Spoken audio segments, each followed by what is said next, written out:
3 actions exceptionnelles que j'ai envie d'ajouter à mon portefeuille d'actions à dividendes, mais que je n'ai toujours pas acheté jamais de la vie. Alors c'est quand on commence la vidéo qu'un gros bateau s'apprête à partir. On est ici en direct du Honduras. Je ne sais pas si je peux te montrer un petit peu la vue. Bref, elle est plutôt sympathique, c'est agréable pour bosser. Il fait très chaud, c'est pour ça que tu peux peut-être me voir briller. Mais bref, revenons au sujet de la vidéo. 3 actions que j'adore. Alors tu vas voir un petit peu la typologie des actions du coup que j'aime ajouter à mon portefeuille. Si tu me connais pas, j'ai investi dans 1,3 million de dollars d'actions à dividendes, uniquement dividendes. Il n'y a pas de valeur de croissance, il n'y a pas de tracker, il n'y a pas d'autre chose. C'est uniquement des actions à dividendes et tu verras pourquoi ces 3 actions, même si je les considère comme étant excellentes, et bien pourquoi elles ne font pas partie de mon portefeuille. Ça peut paraître surprenant, mais je vais t'expliquer évidemment pourquoi. D'ailleurs, je vais te l'expliquer pourquoi tout de suite. Première raison, on n'a pas tout le cash qu'on veut. C'est-à-dire qu'il y a un moment, il faut faire des choix et tu sais, on a ce qu'on appelle le coût d'opportunité. Donc des fois, je sais pas, tu as 10 000 dollars, 10 000 euros et tu as cette opportunité-là, tu as cette autre opportunité-là et tu te dis, bon, bah, c'est laquelle qui me paraît la plus pertinente à l'instant T, qui va me rapporter le plus d'argent, et on choisit souvent celle-là. Donc c'est pour ça que j'ai pas ajouté ces 3 actions que j'adore et que je trouve exceptionnelles et que j'ajouterai un jour ou l'autre à mon portefeuille. C'est parce que j'avais d'autres opportunités à l'instant T qui me paraissaient meilleures. L'argent n'est pas illimité, on peut pas tout acheter en même temps, et surtout tu vas voir que le plus gros des problèmes, celui qui me chagrine le plus, c'est la valorisation. Puisqu'encore une fois, on a beau acheter le meilleur actif du monde, si on le paye beaucoup trop cher, ça ne sert à rien. C'est comme si tu étais à Paris, que tu achètes le plus beau penthouse, le plus bel hôtel particulier de Paris, mais que tu le payes 10 fois trop cher. Bon bah c'est bien, tu as un beau bien dans ton patrimoine, mais au moment de la revente, tu vas le payer, tu vas le revendre 10 fois moins cher. Donc tu as fait une très mauvaise opération. Donc le dividende est important, mais c'est pas le seul paramètre, comme je dis toujours.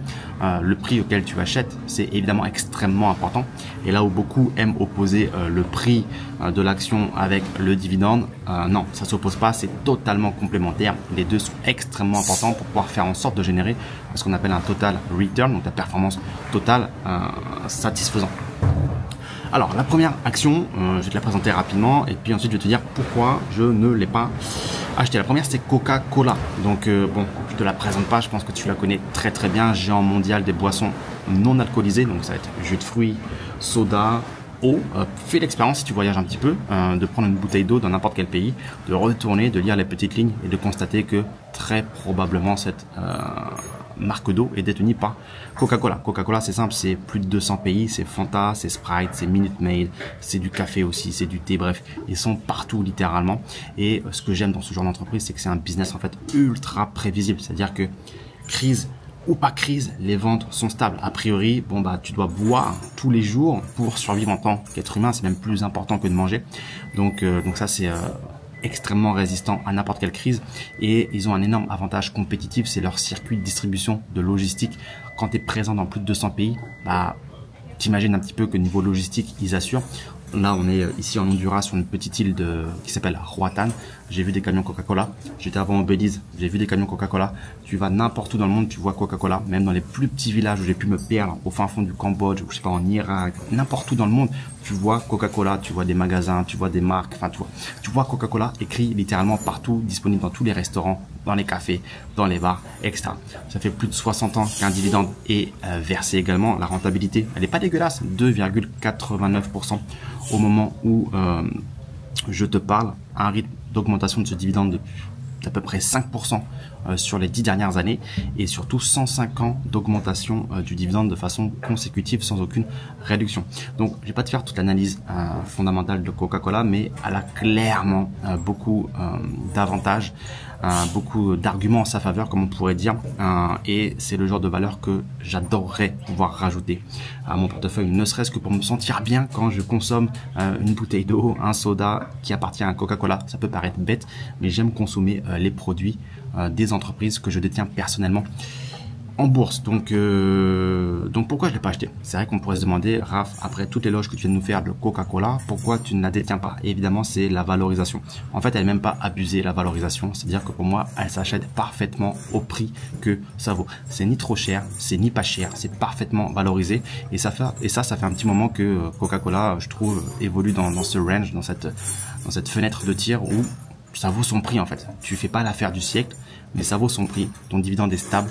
Donc à tout moment, en fait, ce genre de valeur, quand il y aura une grosse correction généralisée du marché, je l'achèterai, à mon avis, sans trop hésiter, parce que tout me paraît très très bien avec cette valeur. Et si tu me suis depuis un petit moment, j'aime beaucoup les valeurs qu'on peut détenir 10 ans, 20 ans, 30 ans, 40 ans, 50 ans, 100 ans. L'idée, c'est vraiment de les acheter une fois et de les détenir à vie et d'augmenter ce qu'on appelle la rentabilité sur prix de revient. Donc voilà, excellente valeur défensive et j'ai hâte de l'ajouter à mon portefeuille. Pour continuer sur les valeurs défensives, Procter & Gamble, PG, le ticker. Alors qu'est-ce que ça fait? Si tu connais pas, c'est tout ce que tu vas retrouver chez toi dans ta salle de bain. C'est une boîte qui a été créée en 1837, donc tu vois, ça fait extrêmement longtemps, et ça va être tout ce qui est shampoing, par exemple Head & Shoulders, pour les femmes, les Tampax, pour les bébés, Pampers, ça peut être quoi d'autre, Gillette, pour tout ce qui est rasage, Oral-B.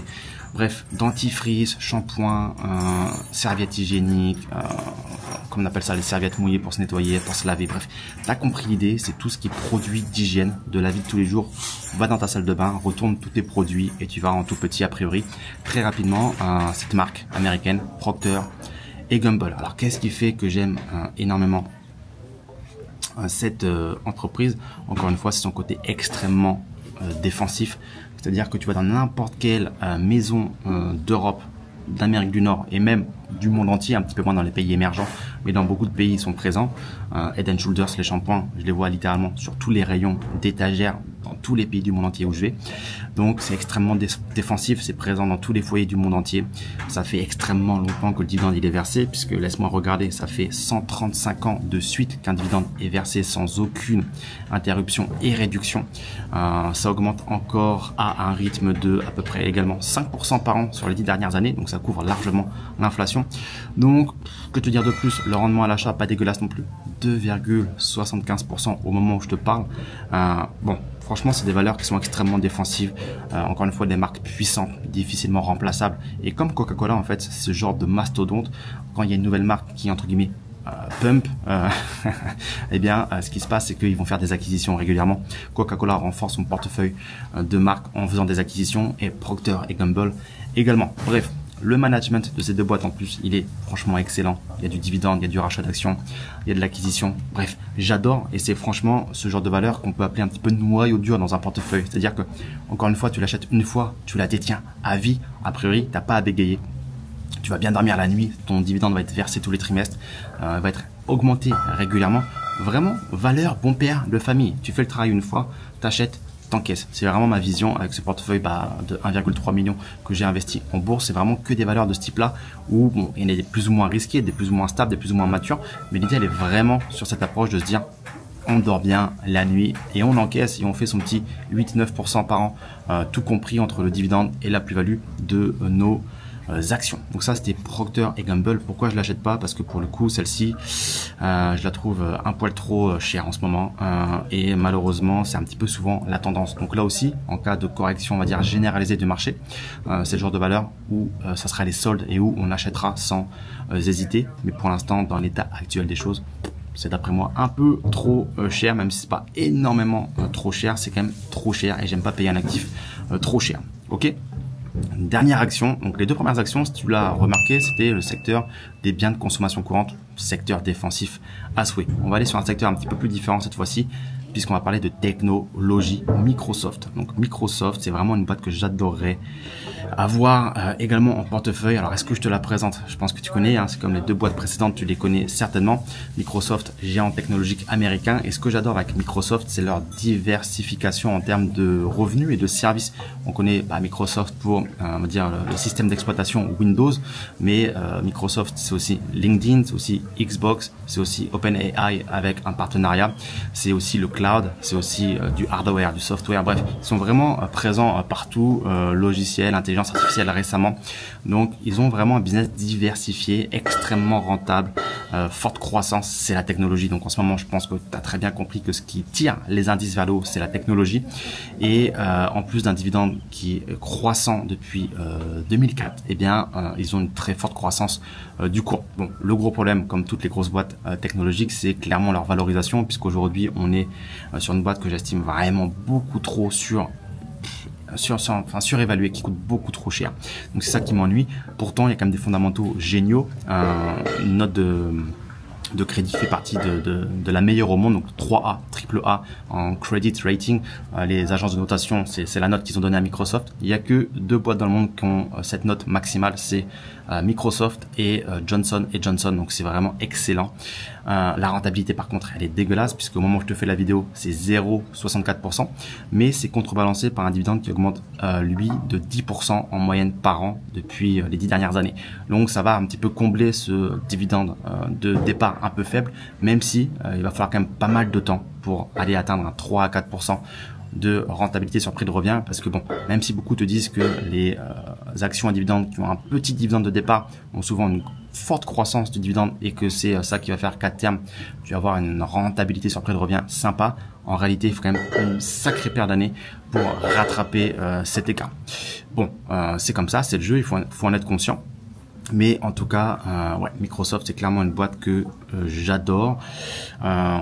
Gros leader. Enfin, tout le monde connaît Microsoft dans le monde entier. Encore une fois, tu peux les voir littéralement partout sur tous les ordinateurs du monde entier. Ils étaient là en 2000, ils ont traversé la crise, la bulle technologique. Ils étaient là en 2008 encore avec la crise financière. Ils étaient là en 2020 avec la pandémie. Ils sont encore là aujourd'hui et sont encore parmi les leaders technologiques. C'est vraiment une boîte qui a fait ses preuves, qui a traversé vraiment pas mal de de beaux challenges, de belles galères, on peut dire. Donc voilà. Ces 3 boîtes, donc tu l'as compris, je pense que tu les connais, elles sont excellentes. Franchement, c'est des boîtes que tu peux sincèrement ajouter à ton portefeuille. Il peut pas se passer grand chose de bien catastrophique sur le cours de l'action. C'est des boîtes qui sont très très solides. En tout cas, au moment où je te fais cette vidéo, ce qu'il en sera dans 50 ou 100 ans, je sais pas, je ne lis pas l'avenir. Mais en tout cas, elles sont très sérieusement sur ma watchlist parce que je les veux ces actions. Il n'y a pas de doute là-dessus. C'est vraiment 3 boîtes qui me font saliver entre guillemets, si j'ai envie d'abuser sur les termes. J'espère entre guillemets qu'un jour il y aura une très très très grosse correction, peut-être celle comme on a pu connaître avec la pandémie de 2020. Et là, ce sera le moment de faire entre guillemets la razzia, de sortir des liquidités à droite à gauche, de faire les fonds de poche, les fonds de tiroir et d'aller acheter ce genre de valeurs qui sont littéralement excellentes. En tout cas, c'est mon approche avec les actions à dividendes. Certains vont avoir d'autres approches, c'est la mienne. Ça me paye aujourd'hui à peu près 3600, 3700 $ de dividendes tous les mois. Ça fait 122 $ par jour, tous les matins, quand je me réveille, en 100% passif. Donc c'est vraiment ce que j'avais envie de construire avec les actions à dividendes. Et c'est vraiment quelque chose que j'ai construit sur les 8-10 dernières années. Donc voilà, si tu veux avoir accès à mon portefeuille justement d'actions à dividendes, je te mets tout dans la barre de description. Il y a de l'information, il y a du livre, puisque je t'ai écrit un livre de 704 pages, La magie des dividendes. Et bien sur ce sujet que sont les actions à dividendes, en large, en long et en travers, comme tu t'en doutes, il y a de l'information. Tout est dans la barre de description. Et si tu as la moindre question, tu me la poses dans les commentaires. Et j'ai hâte d'avoir ton petit retour également. Qu'est-ce que tu penses de ces 3 valeurs? Si tu devais en choisir qu'une d'ailleurs, laquelle tu choisirais? Microsoft, Procter & Gamble ou Coca-Cola? Dis-moi dans les commentaires, ça m'intéresse de savoir laquelle tu choisirais. Je te dis à très très vite. C'était Raph en direct du Belize, Honduras.